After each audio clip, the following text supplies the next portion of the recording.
Helo, dyma Jerry a fi di Tegs. Croeso I Coed Glannant. Hello, my name's Jerry, this is Tegs, and welcome to Coed Glannant.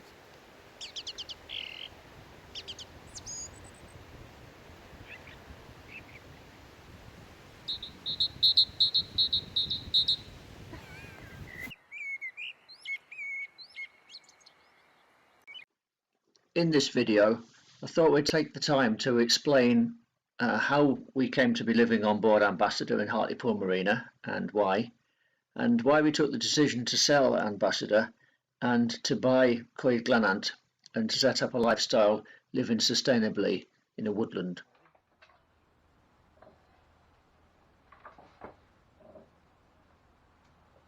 Hartlepool Marina, this is Ambassador over.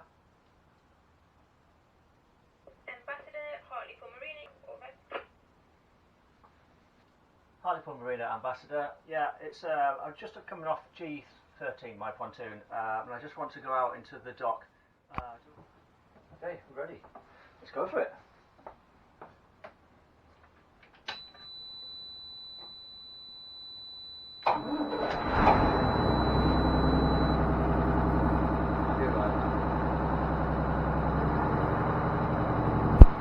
Oh, we do like that.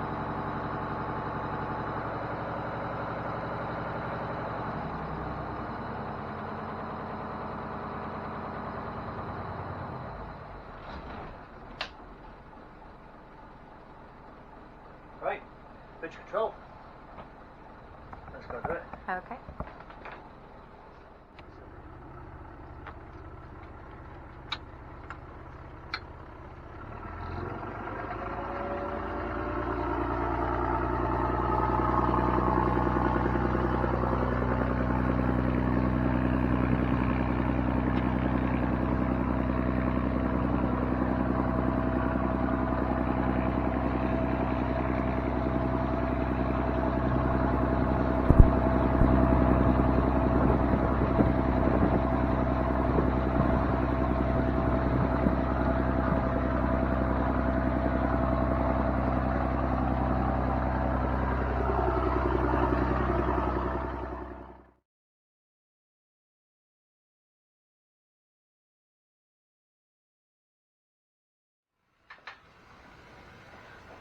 Why did you choose life on a boat rather than a more conventional lifestyle? Needed somewhere to live. I did a study, pounds in money per cubic metres of space. And I explored absolutely everything, from double-decker buses to even thinking about converting a lorry, caravans, the whole lot. And buses actually, is surprisingly good value for money. You get a lot of space, but the reality of it is you need somewhere to park that. You need some sanitation, you need water and things like that. And we couldn't work out how to do that. And so the next choice then was a boat.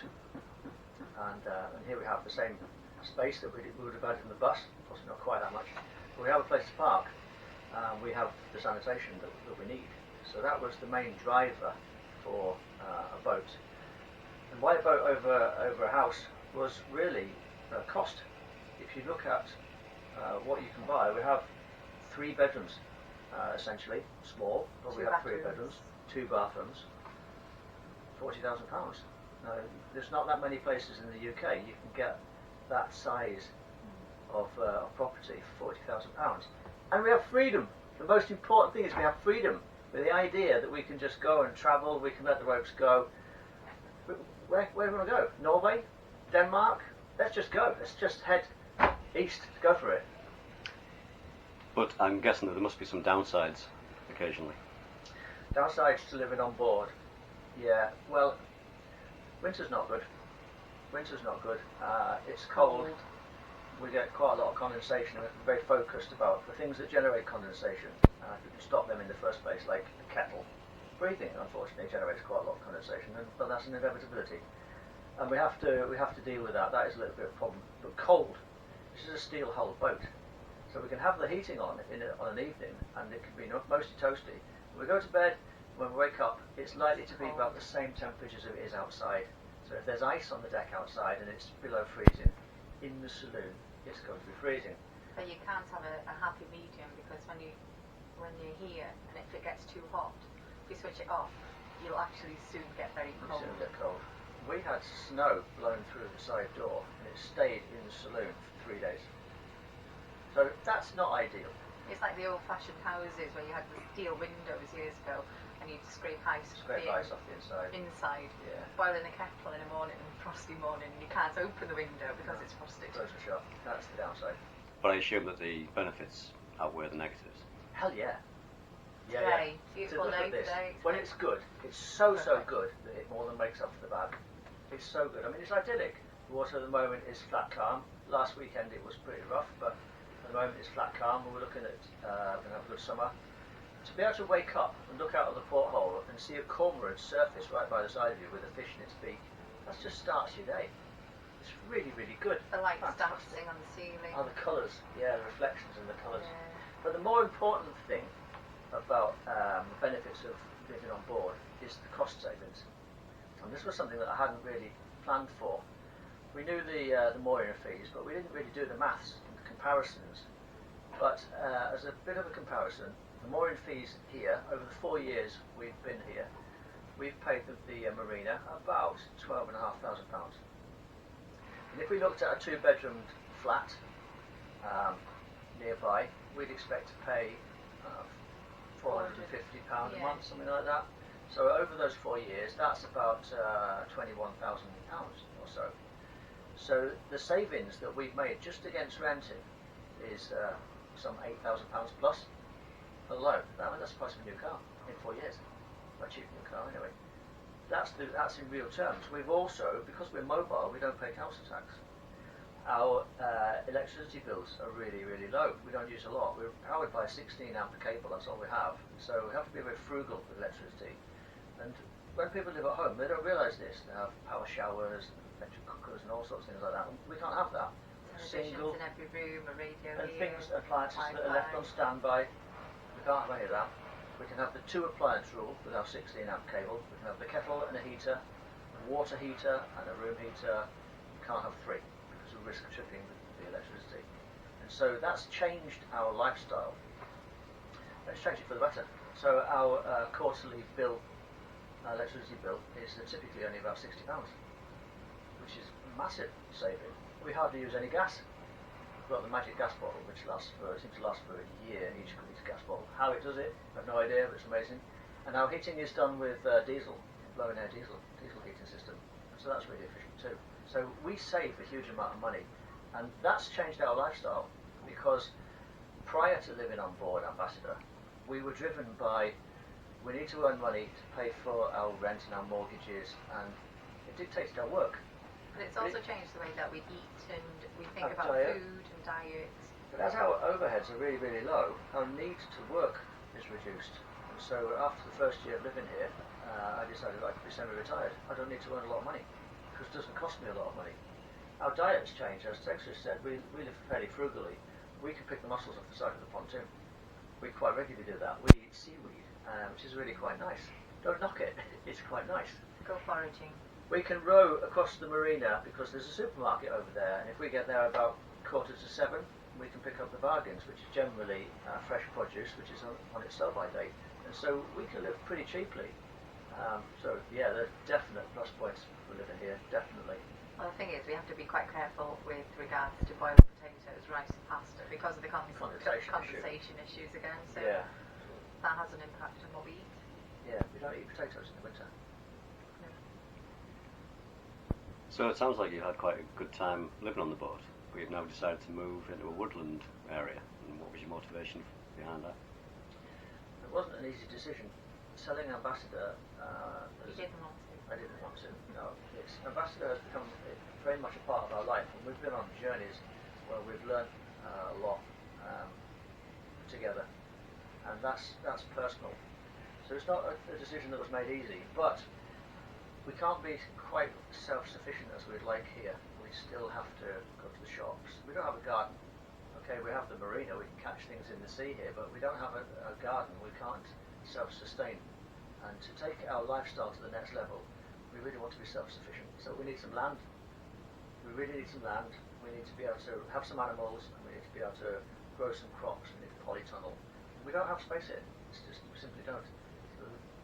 So That's one reason why we need to move. And what was the reason why you decided to buy a place in Wales as opposed to England? So initially we were looking at land in England, and it was expensive. And then we looked into land in Scotland for two reasons. Firstly, it was cheaper, and secondly, the Scots have got this idea they call 1,000 huts, and it's to encourage people to build a little hut, not big, a bit bigger than a shed, but to allow people to go out, enjoy the land, and sleep underneath the stars, and just learn. It's about promoting personal well-being. And we looked at that, thought that was quite good. But then we found out about the Welsh plan. They have an idea called One Planet Development. And the One Planet Development is totally about sustainability and permaculture. The One Planet Development says that if you can generate 65% of your food from your land, you can essentially live for free. And that ticked our boxes. So that's the reason why Wales. And It's does it have also- anything to do with the fact that Tegs is actually Welsh? Initially it wasn't, but I think it's going to have its bonuses now. Now I'm going home to my roots. Definitely, yeah. Obviously living on the water and boats has been a big part of your life for quite a few years. Will you still sail for recreation, or? Everybody should sail. Everybody should sail, and everybody should have loads of boats. There is a formula for the correct amount of boats you should have. It is n plus 1, where n equals your current amount of boats. And so we worked this out, and actually we built our boat collection up to 8. We were 8 or 9 at one point, and then we had to wean ourselves off. Yeah. But we've worked out that 6 is the optimum number. Everybody should have we're even 6. coming back from 6. We are now, yeah, but 6 is the optimum, because you need a big boat to live on. You need a small boat that you can sail really regularly and you can sleep on and do some weekends. You need a fast racing dinghy. You need a steady, larger dinghy. You need a rowing boat, and you need a kayak. 6. Everybody should have 6. So do we plan to sail again? Yes, definitely, because whilst we're selling boats, now it's our intention to keep at least 3. We need a dinghy to race and go fast. We need a leisure cruiser, which is a trailer sailor, and we need a kayak. So yes. I don't think that. But these are proper stuck on. Strong, aren't they? Yeah. Very tasty. A little wine. Some garlic. Beauty.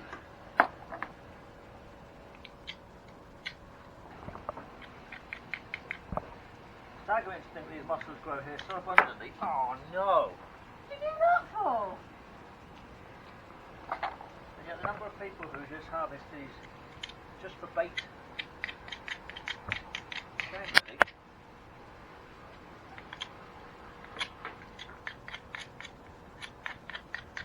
Great picking these by hand because. Oh no! I've dropped the second one!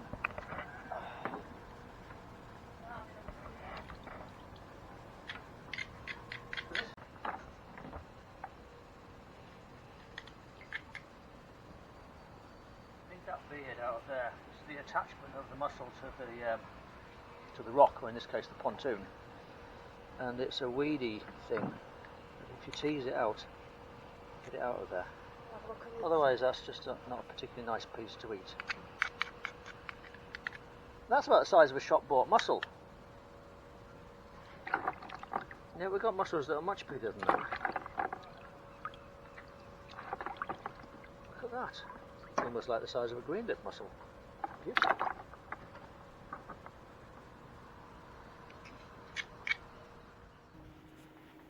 So this is Ambassador. I thought we'll just do a walk around tour for anybody who's interested. Ambassador is a steel ketch rig.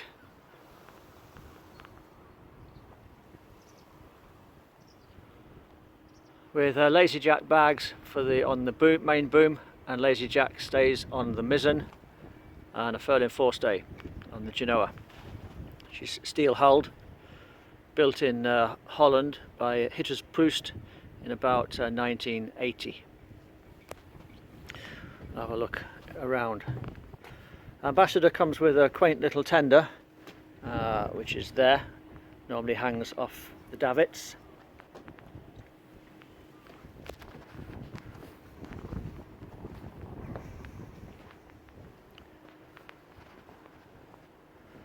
So moving round, that's the forward cabins. We'll go in. So sliding door into the saloon. We'll go around first into the companionway, onto the deck. This is teak over ply over the steel. Working our way round. Anchor windlass, 60 metres of chain, it's incrementally marked in the chain locker below. Forward cabin windows, saloon. Going back along. The sliding door into the saloon.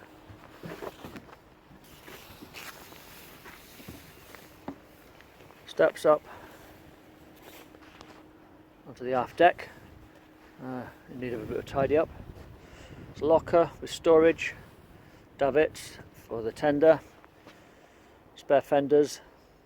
There's a outboard for the tender, so 1.5 horsepower, barbecue gas for the galley. Looking forward, it's the back of the saloon windows and our aft helm position with Morse for the engine. And then over the saloon roof, this has been recently painted, and we've got the skylight there. Going below, into the saloon, the helm position, the Morse, the starter, there's a bow thruster, autopilot, Garmin 128, depth sounder, standard horizon chart plotter, although I prefer to use the tablet, VHF radio, and the wheel is a Vitus wheel with a hydraulic drive, mechanical hydraulic, and that's our battery charging. Swinging round into the saloon, there's the door we came in. There is the saloon, the table, which is a slide-in table, and going aft now into the master, towards the master cabin. We've got switches, we've got a Navex, we've got Airtronic, blown air heating system, and a digital DAB radio. And in here, a drinks cupboard, although you could use it for whatever you like. That is the amplifier for the radio, and there's an inverter, and isolators for the domestic batteries and the engine batteries.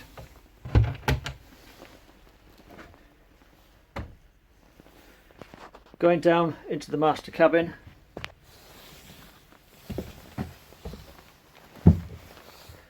and the aft, we have the master bed,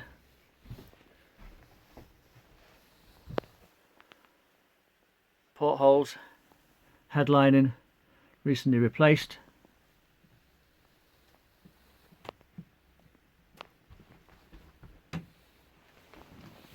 oil fill radiator, there's cupboard space in there, storage, drawers, there are charts, almanacs, the almanac is out of date, a water heater hides in there, is heated from the engine or from mains voltage. Going into the aft heads, pump out heads, sink and shower.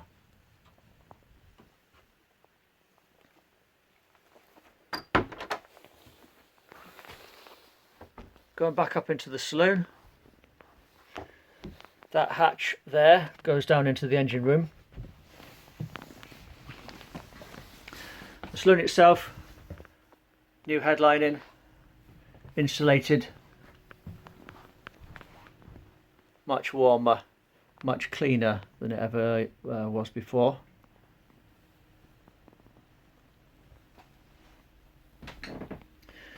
Going forward down into the galley, sink, fridge freezer is mains voltage, so that's running off the inverter when at sea.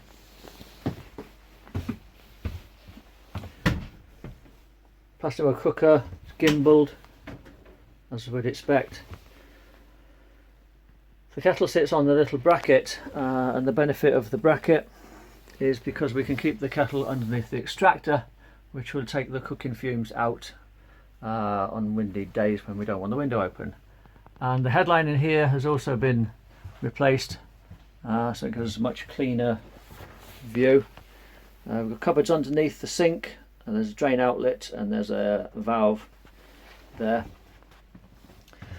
Storage, plates, things like that. Engine room under there, under the saloon floor, and under this hatch access to the fuel tank, which sits on the bulkhead.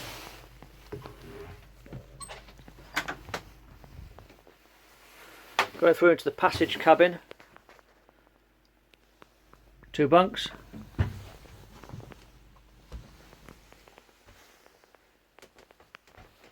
and the forward cabin. Turn round. So the bunks, and there's hanging space. And this headlining has also been changed, new lights, it's been well insulated. Going forward into the V berth, there is an infill which will drop in to create a double. The cabin here has also been tidied and insulated, new panelling, and the panelling has been put underneath in the V itself, so that's much warmer, much cleaner. Going forward through there is the chain pipe, and the chain pipe and the steel work in there has all been insulated, so that's much warmer. Coming back below the bunk,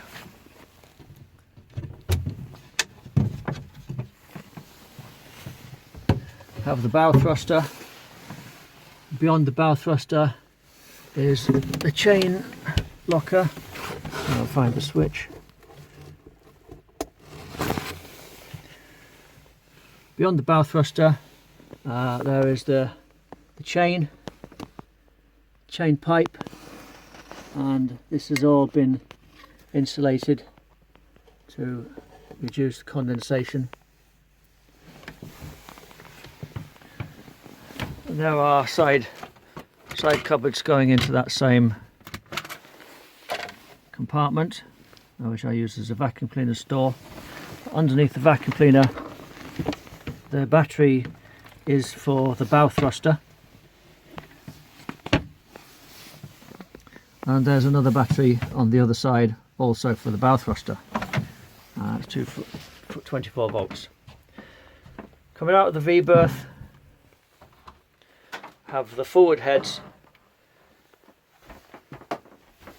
pump out toilet, sink, new panelling under the gunnel, and the deck head has all been replaced. Coming back round, going back into the saloon. The engine underneath the floor is a Mercedes, bear with me, it's a Mercedes 11 litre straight 6 engine, which develops 170 horsepower at about 1800 RPM.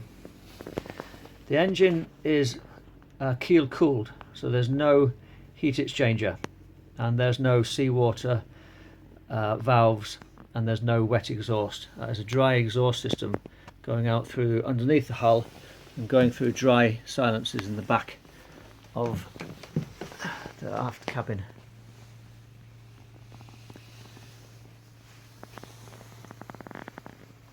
Water tank, there are two. They hold 250 litres of water each, so we have a capacity of, the other one is under there, capacity of 500 litres of water. We hold 250 litres of waste, and the diesel main tank is approximately 900 litres.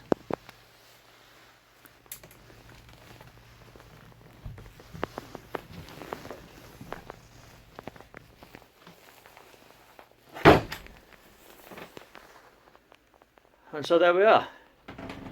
That is Ambassador. Hope you like it.